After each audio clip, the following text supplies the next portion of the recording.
I'm Paul Heron, and this is episode 45 of the Anaïs Nin podcast. And today we have a special treat. A few weeks after Anaïs Nin died in 1977, celebrations, not memorials, were held in Los Angeles and New York, among other places. The Los Angeles celebration was broadcast. The New York one was not. But a tape of the proceedings was made crudely, and Sky Blue Press has gone to great lengths to restore it. Among the gems in the 2+ hours is a reading of Anaïs Nin's childhood diary, not yet published at the time, by Nin's friend, the poet Daisy Aldan. Daisy had been a child actor, and her gift for vocal performance is on full display as she brings the 11-year-old Anaïs's writing to life. It is lighthearted, humorous, and utterly delightful. Let's listen. I had the good fortune to see Anaïs a few days before she died. And on that occasion, she said to me that she had hoped in her life to create a circle of good in a world in which there was so much evil. And she wondered if she had succeeded. And I told her that her work had had and would continue to have increasingly a great influence in the world, and that it was extremely important. And she looked at me questioningly, and I said to her, even the light of a small match may be seen from far out in the cosmos. And she smiled. And I want to share with you the impression I had of her as she lay in her bed. A great beauty emanated from her, that illumination that she spoke of.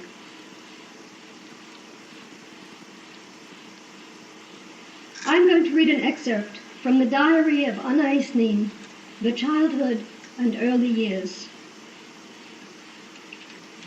Age 11. January 11, 1915. Today went by in the usual way. We went to school. I work as hard as I can, but that doesn't interfere with my doing the things I like best. I am now writing a story, poor little boy. I only like things that are sad or funny. I now hate school and everything American. Why? Mama asked me, and my aunt too. Why? Why? Here is the answer. Because I love only silence. And here there is noise all the time. Everything here is dark and closed, severe. And I love sunny landscapes. I love to see the sky. I love to admire the beauties of nature in silence. And here the buildings are so high that one sees nothing. Or if one sees a little something out of the window, it isn't a beautiful sky that is pale blue, pale pink, or a calm white. No, that isn't what one sees here. One sees a dark sky, heavy, mournful, soiled, and darkened by the vanity and pride of modern men and women.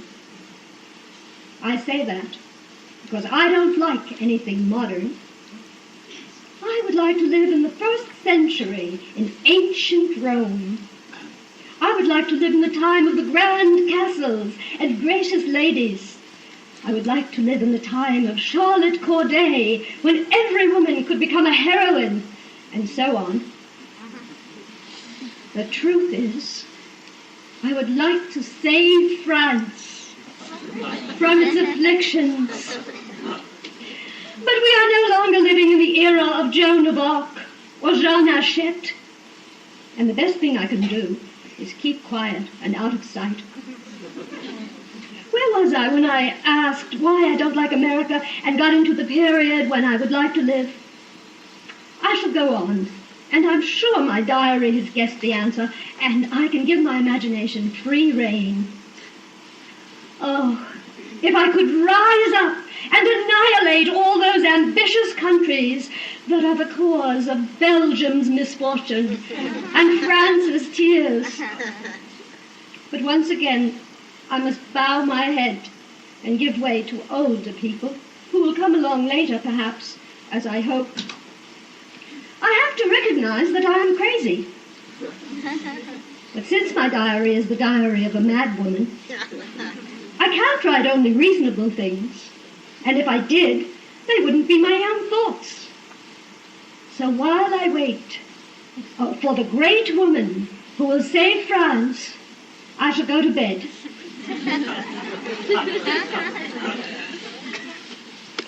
July 1st, 1915, age 11.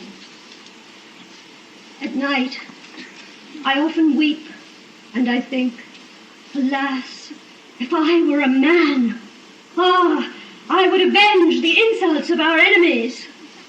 How happy I would be if I could die on the battlefield after having done my duty. And I shiver, I tremble, I clench my fists when I realize I am not even half a seed. I am so little. If I could put on a man's skin, my soul could go ahead and accomplish this thing I want so much. Perhaps I could content myself with being a woman, and I would be a nurse. Since I can't give my life, I shall dedicate it to others. How long will it take? 4 years.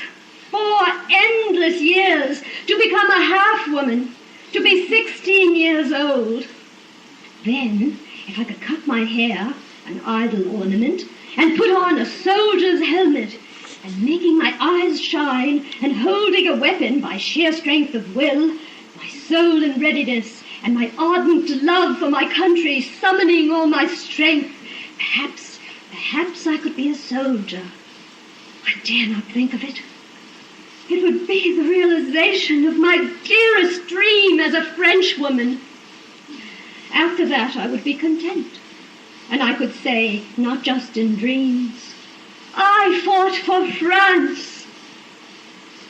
These visions dazzle me, and how I envy, yes, I envy those who right now are shedding their blood in France. Unhappy creature that I am. Why dream about things that are impossible? That word really upsets me. I am ashamed to be a girl. I am so sad when I think about my crazy wish, and how impossible it is that my tears flow, my heart breaks, my whole being trembles. I close my eyes, and when I awake, I fall into an abyss. Ah, if I were only strong, if I were a man, if I were grown up. Alas, when I look at my thin little hands, still clenched into fists, I understand, and the abyss seems afire, and I repeat what I said in one of my poems. Dream that gives life, dream that helps us believe in distant things. Dream, fly away, leave me. I don't want to dream, but live. Age 12, Thursday, December 9th, 1915. Today, for a walk, I took Joaquin Ito's hand and headed toward 93rd Street, where Mamma told me there is a statue of Joan of Arc. It was cold outside, very cold, and I hurried. As I walked along with lowered eyes and my head bent, I thought sadly of Papa. Joaquin Ito was talking to me, but instead of his soft little voice, it seemed I heard the moaning of the wind, a mournful sound. Decidedly, my heart is so sad that it would make the happiest voice sound that way too. The road seemed long. Finally we arrived. Joan of Arc came in sight, bathed in a pale ray of winter sunshine. The statue was new and surrounded by bouquets of flowers. I thought the face full of life, with a clear brow and brave expression, and it seemed to me that I saw her there, resplendent, with her statue's face illuminated with supernatural light. How long did I stand dreaming? I don't know. But suddenly I heard Joaquinito's voice. Anaïs, is she alive? I couldn't help answering. Ah, if she were only alive. And my heart slowly repeated, yes, if she were only alive. But it was cold, and Joaquinito dragged me away. I kept saying to myself as I walked on, if she were alive. But Joaquinito naturally wasn't satisfied with those words, which didn't mean anything to him, and I had to tell him her story, finishing with, you can imagine that if she were alive, our enemies would already be repulsed and punished, and France would long since have celebrated her victory. I suppose he didn't understand, but that didn't worry me, and I returned home. I opened my books and began to study the table of eights.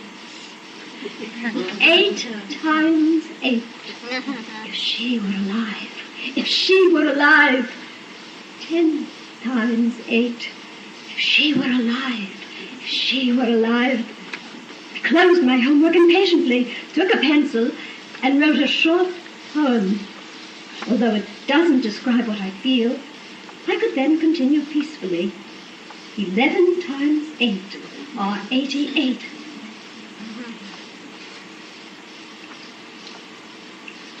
Age 13, Saturday, March 25th, 1916. I wanted to relive a little the life I had when I was 12. So I have come to Central Park to sit on the same bench where I used to like to sit and dream, facing the big meadow that stretches before me. Nothing has changed. I see again the same trees, the same hills. Only the sky is different. It is light blue. I see it like that because it is that way in my heart.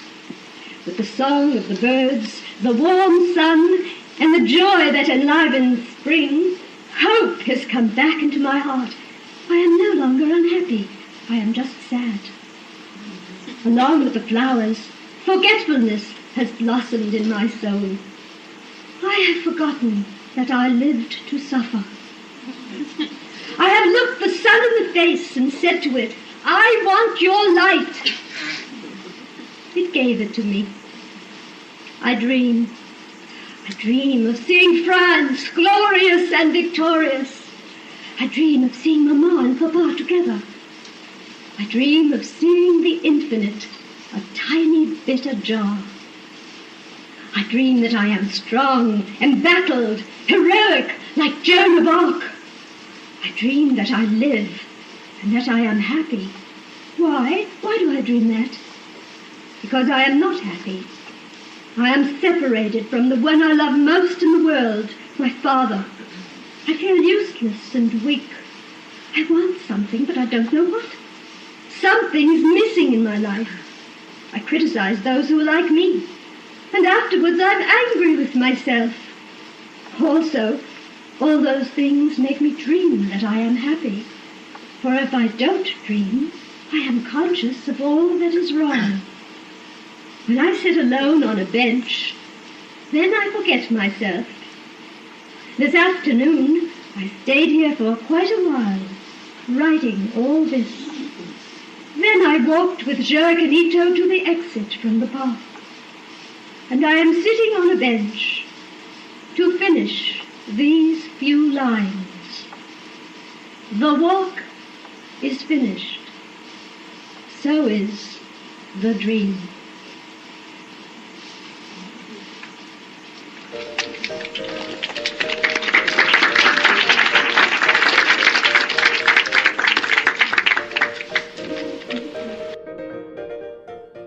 This has been the Anaïs Nin podcast.